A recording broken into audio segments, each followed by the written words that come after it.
आप सभी का स्वागत है पीआर टॉक शो में। और आज हम जिस मुद्दे पे बात करने वाले हैं वो बहुत ज़्यादा सीरियस मुद्दा है।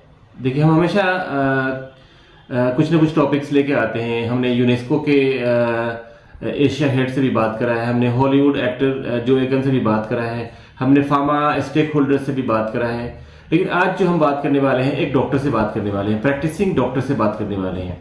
और आज हमारे सामने में जो नोबेल कॉज आया है वो नोबेल कॉज ऐसा है जो अब आप सुनेंगे तो आपकी आंखें भी खुली रह जाएंगी कि ऐसा भी होता है। क्योंकि फार्मा इंडस्ट्री में हमने देखा है कि हमेशा से जो मीडिया होती है वो यही बोलती है, फार्मा इंडस्ट्री वाले जो होते हैं वो मुनाफाखोर होते हैं। जबकि फार्मा इंडस्ट्री जीएसटी से पहले भी बिलिंग वो करती थी, और आज भी। अब तो खैर सब चीज़ बिलिंग नॉर्मली हो गया, अब तो कोई चीज़ ऐसा होता नहीं है कि कोई भी किसी चीज़ को छुपा ले। चोर के सामने तो खैर वो अलग सी बात है, लेकिन फार्मा वाले हमेशा से क्लीन रहे हैं। लेकिन आज हम फार्मा से अलग होकर के हम देखेंगे कि जो ये हॉस्पिटल है, हॉस्पिटल इंडस्ट्री जिसको बोलते हैं, फार्मा इंडस्ट्री को चेक करने के लिए कि ड्रग इंस्पेक्टर्स होते हैं अक्रॉस इंडिया, लेकिन हॉस्पिटल को चेक करने के लिए कौन होते हैं, वो क्या कर रहे हैं डॉक्टर वहां पे जो हॉस्पिटल होती है वो क्या पैथोलॉजिकल टेस्ट कर रही है, क्या पेशेंट का डायग्नोसिस हो रहा है। और वहां पे तो ऐसा भी होता है कि जो डेथ हो जाता है, डेथ होने के बाद में भी पेशेंट को नहीं छोड़ते हैं, उससे पैसे कमाते रहते हैं और बिना सारा चीज चुकता किए वो निकालते नहीं है। मतलब मनमानी चल रही है हॉस्पिटल्स में। लेकिन वो मनमानी सारे हॉस्पिटल की बात हम नहीं कहेंगे, लेकिन हाँ ये चल तो रहा है कहीं ना कहीं। आज हम मिलाने वाले हैं आपको एक बहुत अच्छे इंसान और एक डॉक्टर से, डॉक्टर सत्यपाल चौधरी जी से, जो दिल्ली के रहने वाले हैं और जनकपुरी के रहने वाले रेजिडेंट हैं और सागरपुर से हैं वो। हेलो हेलो डॉक्टर साहब, आपका वेलकम है पीआर टॉक शो में। डॉक्टर साहब, पीआर टॉक शो एक ऐसा शो है जहाँ पे हम बात करते हैं, सच बात करते हैं। और सच बात यह है कि आप एक ऐसे डॉक्टर हैं जो हमें बहुत इंस्पायर कर रहे हैं। और आपने नोबेल कॉज जो आपका एनजीओ, आप अपने एनजीओ का नाम बताएंगे? Society standing for all youth mass awareness. Lovely. तो इस एनजीओ ने आज जो काम किया है वो काम आपके सामने में हम प्रस्तुत करने वाले हैं। डॉक्टर साहब बताइएगा कि जो आज हम डिस्कशन हमारा पॉइंट है, वो डिस्कशन पॉइंट में शायद आप एक लेडी पेशेंट हैं और उसके साथ में अन्याय हुआ है। बिल्कुल। अन्याय ये हुआ है कि जो उनका फॉलिकुलर सिस्ट था उसको ऑपरेशन कराने के लिए वो माता चंदन देवी हॉस्पिटल, जो एमडीएच वालों का हॉस्पिटल है जनकपुरी में, वहां गई थी। और उन लोगों ने शायद उनका ऑपरेशन भी बोला कि हमने कर दिया है, लेकिन ऑपरेशन किया नहीं, लेकिन बोला कि कर दिया। और उन्होंने कट भी लगा दिया, और जो पैथोलॉजिकल टेस्ट वगैरह होता है चेक करने के लिए कैंसर है कि नहीं है, और उन्होंने वो भी बोला कि हाँ जी आप कुछ नहीं है, सब कुछ सेट हो गया है। तो इसके बारे में मैं आपसे जानना चाहता हूँ ब्रीफ में कि शुरुआत जो हुई थी वो पेशेंट की क्या हुई थी, क्योंकि आपके वो पड़ोसी हैं और आप नोबेल कॉज भी करते हैं, इससे लोग आपके पास आते जाते रहते हैं। जी सर। मैं आपको बताता हूँ, पेशेंट का नाम है सईदा बानो, वाइफ ऑफ अमीनुद्दीन जी।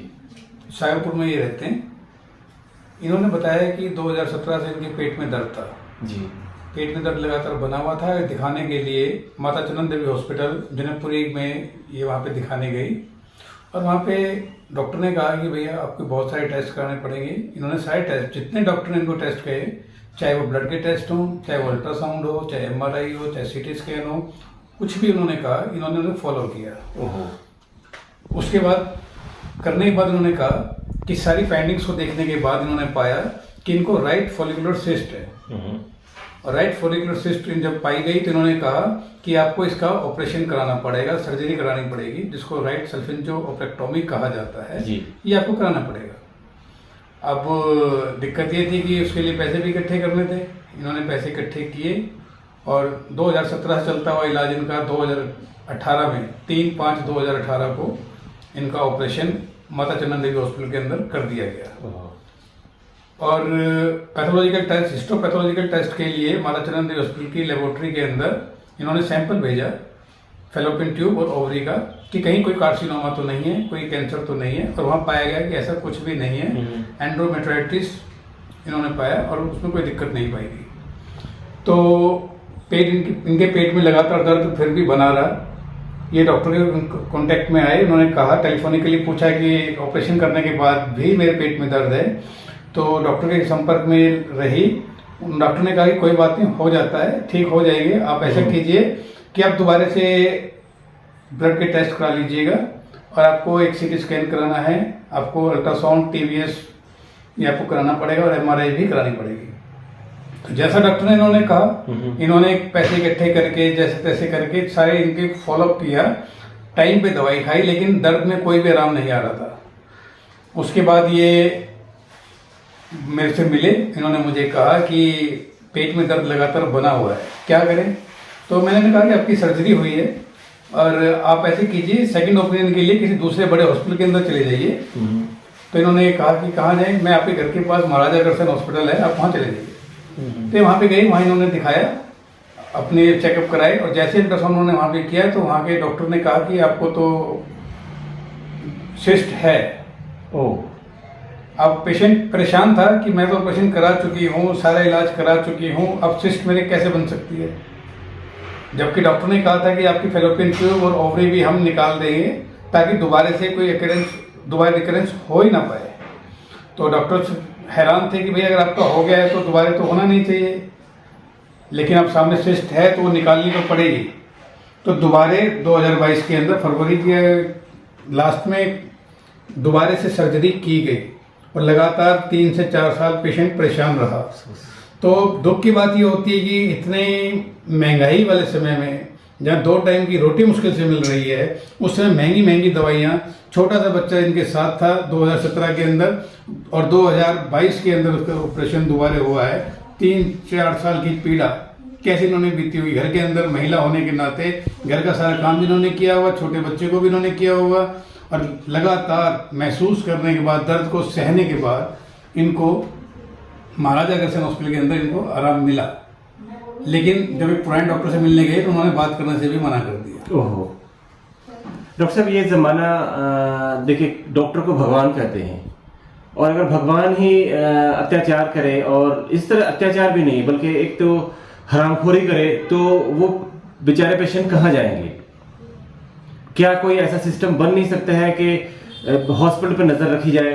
क्या कोई ऐसा सिस्टम नहीं बन सकता है जो ये इस तरह के लोग जो खुलेआम दिल्ली जैसे शहर में, दिल्ली जो जिसको देश का जान कहा जाता है, यहाँ इस तरह से अगर अंधाधुंध काम हो रहा है, वो तो केस आपने पकड़ लिया और आप बीइंग डॉक्टर, आप नोबेल कॉज आपका एनजीओ भी है और आप सपोर्ट कर रहे हैं उनको। वैसे कौन किसको सपोर्ट करता है?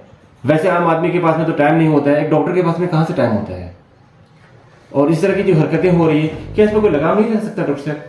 चाहे तो क्या नहीं हो सकता है, अगर सरकारी मशीनरी चाहे तो काम किया जा सकता है। जैसा कि इन्होंने बताया कि इन्होंने हॉस्पिटल को नोटिस भी दिया, पेशेंट ने बताया कि इन्होंने पुलिस में कंप्लेंट भी करी, इन्होंने आरटीआई डाल के भी पूछा कि भैया क्या आपने क्या कार्रवाई की है, कहीं पे किसी का कोई जवाब नहीं आया। अब आप खुद देख सकते हैं कि गरीब आदमी क्या करे, राम भरोसे छोड़ दे, भगवान भरोसे छोड़ दे, होगा क्या। ये एक सिर्फ सईदा का केस नहीं है, ये केस आम हिंदुस्तानियों का है। जब दिल्ली जैसे शहर में इतने बड़े हॉस्पिटल में, माता चंदन देवी जनकपुरी हॉस्पिटल में इस तरह की खुलेआम हरामखोरी हो रही है, तो पता नहीं देश में क्या हो रहा होगा। क्या इसके लिए गवर्नमेंट कोई कदम उठा सकती है? क्या इसके लिए भी कोई ड्रग इंस्पेक्टर की तरह से वहाँ पे कोई इंस्पेक्टर बन सकता है, या ड्रग इंस्पेक्टर्स की को ही एक्सटेंशन दिया जाए, क्योंकि ड्रग इंस्पेक्टर काफ़ी क्वालिफाइड होते हैं और वो लोग बहुत अच्छा काम कर रहे हैं। मैं सारे ड्रग इंस्पेक्टर को सलाम करता हूँ जो काम कर रहे हैं, अपने आप में बड़ा काम कर रहे हैं। वो जहाँ भी कोई भी ऐसी चीज़ें गलत होती हैं, स्पूरियस ड्रग्स की हो या कोई भी तरह की हो, तो वो तुरंत में उसको छापा मारते हैं और चीज़ों को सामने में लाते हैं। तो मुझे लगता है कि गवर्नमेंट को इन्हीं को एक्सटेंशन देना चाहिए, इनकी ताकत को बढ़ाना चाहिए और हॉस्पिटल भी इनके अंदर में लाना चाहिए। क्योंकि आजकल के डेट में अगर देखें, हॉस्पिटल दवाइयाँ भी बेचती हैं और फार्मेसी भी वहाँ होती हैं, तो नेचुरली है कि ये लिंक्ड हैं। तो कहीं ना कहीं हमें एक हॉस्पिटल पर नज़र रखने वाले लोगों की ज़रूरत है, देखने की ज़रूरत है कि वहाँ कितना अत्याचार हो रहा है। कहने के लिए बहुत आसान है कि गवर्नमेंट भी वो हेल्थ केयर सर्विसेज दे रही है, लेकिन जान का क्या? हमारे सामने में ऐसे भी केसेस आए हैं, मैंने अभी कुछ दिन पहले देखा है कि आप यकीन मानिए दोनों पैर गायब था उसका। एक ऑटो ड्राइवर था जिसका दोनों पैर गायब था। क्यों गायब था? क्योंकि उन्होंने मुलजन हॉस्पिटल में इलाज कराया था, उन्होंने ऐसा इलाज कराया, ऐसी दवाई दी जिससे उसका दोनों पैर काटना पड़ा। मेरे ऐसे भी जानने वाले लोग हैं पंजाब के, जिसको मैं जानता हूँ, जिसको बुखार आया और वो डॉक्टर के यहाँ गया और उसके बाद उसकी डेड बॉडी बाहर निकल के आया और अचानक से जब वो पेट खुल गया तो देखा कि उसका पेट कटा हुआ है। तो बुखार में पेट कैसे काट दिया गया, वो क्रॉस चेक किया गया तो पता चला कि दोनों किडनी गायब है उसकी। ऐसे बहुत सारे केसेस हैं, एक नहीं अनेकों हैं। मैं बस यही चाहता हूँ, मेरा आज जो ये वीडियो बनाने का था कि डॉक्टर साहब को यहाँ इनवाइट करने का, कि डॉक्टर साहब से ये जाने हम कि डॉक्टर सत्यपाल चौधरी जी आकर के अपनी बात को बताएं यहाँ पे कि क्या हो रहा है। क्योंकि एक डॉक्टर जो है वो कभी भी ऐसी चीज़ों को बर्दाश्त नहीं कर सकता है, और हकीकत बता रहे हैं, एक डॉक्टर भगवान होता है। डॉक्टर सत्यपाल चौधरी जी एक भगवान के रूप में यहाँ पे आके बैठे हैं और अपने चीज़ों को, अपने जो देशवासी हैं उसके साथ जो अत्याचार हो रहा है, एक हॉस्पिटल के ज़रिए जो हो रहा है, उसको बहुत सामने में ला करके कर रहे हैं। मैं इनकी हिम्मत की दाद देता हूँ और मैं सलाम करता हूँ कि हम चाहते हैं कि ऐसे ही सारे डॉक्टर्स इकट्ठे हों। देखिए, पैसा तो सभी कमाता है, लेकिन पैसा किसके लिए कमाते हैं? हम अपने बच्चों के लिए कमाते हैं। ये हराम के पैसे ला करके अपने बच्चों को हम क्या दे सकते हैं? तो थैंक यू वेरी मच। आप लोग अपना कमेंट्स दीजिए और इसको लाइक भी कीजिए और शेयर भी कीजिए, ताकि ये इन्फॉर्मेशन, ये आवाज़ दूर तक जाए और कहीं ना कहीं इंसाफ बन करके, एक कानून बन करके हॉस्पिटल के को कंट्रोल करे। हॉस्पिटल में जो अत्याचार हो रहे हैं पेशेंट्स के साथ में, उस पर कंट्रोल लगे, उस पर लगाम लगे, उस पर अंकुश लगे। बस यही मेरी मंशा है। आज मेरा भी एक एनजीओ है, नेशनल एनजीओ है रब्दी मेहर। हम लोग भी यही काम करते हैं, प्रोटेक्ट ह्यूमैनिटी, रेस्पेक्ट ह्यूमैनिटी। लेकिन क्या प्रोटेक्ट ह्यूमैनिटी, रेस्पेक्ट ह्यूमैनिटी होगा? ये अत्याचार इतना हो रहा है, किसको प्रोटेक्ट करें, किसको रेस्पेक्ट करें? हम सब मिल करके कहीं ना कहीं प्रोटेक्ट और रेस्पेक्ट कर सकते हैं। हम सबको आगे आना होगा और अपने अपने विचार भी दीजिए और शेयर भी कीजिए। Thank you very much for watching PR talk show. Thank you very much once again.